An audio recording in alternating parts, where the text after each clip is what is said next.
with 3 children, which means I have a middle. He is a brilliant button-pushing brawler who is mostly immune from other people's opinions about him and his life choices. He has inherited some of my personal pathologies, but not like any of the ones that would be helpful to me as his parent. He inherited the other parts: short temper, the dramatics, the burning desire to prove himself right. Like, trying to parent like this particular type of beast is, my point here is not to complain, because I love this kid like fiercely, and I would take a bullet for him. I would take 16 bullets for him. With his attitude, it probably would be like 16 bullets. I've had a reframe this last year. I'm looking at him as a puzzle.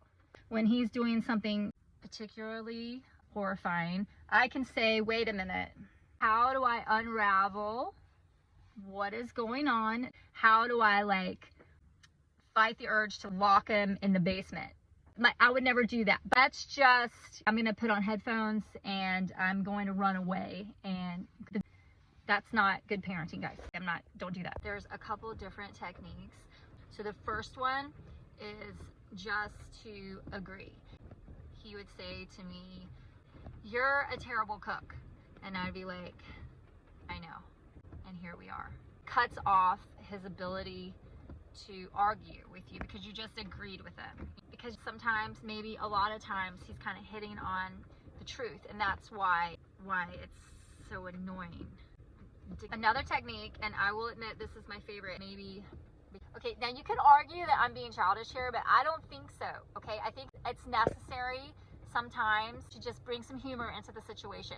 And so my second technique is to just like annoy him back. If he's saying, "You can't really make me. You can't make me do this," or "Homework is stupid," or "Why do I have to clean the floor?" And I'll be like, "Why are you crashing out? Why are you crashing out, bro? 6'7". One of 2 responses. He starts laughing because he's just like, "Mom, you're so dumb." And the other one, like, he gets really mad and then he like storms away. Right?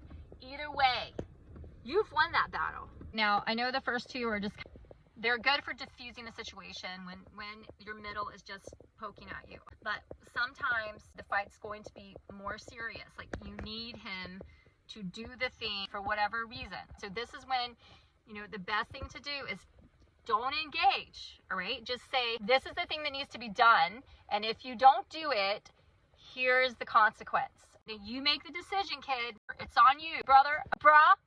You're not gonna do X? Okay, then you're also not gonna go to Charlie's today. You think it's a good idea to not do ABC? You're just not gonna do ABC. You're not gonna do it because you think it's stupid. Let me tell you what happens to people who don't do ABC. They end up in jail. What happens in jail?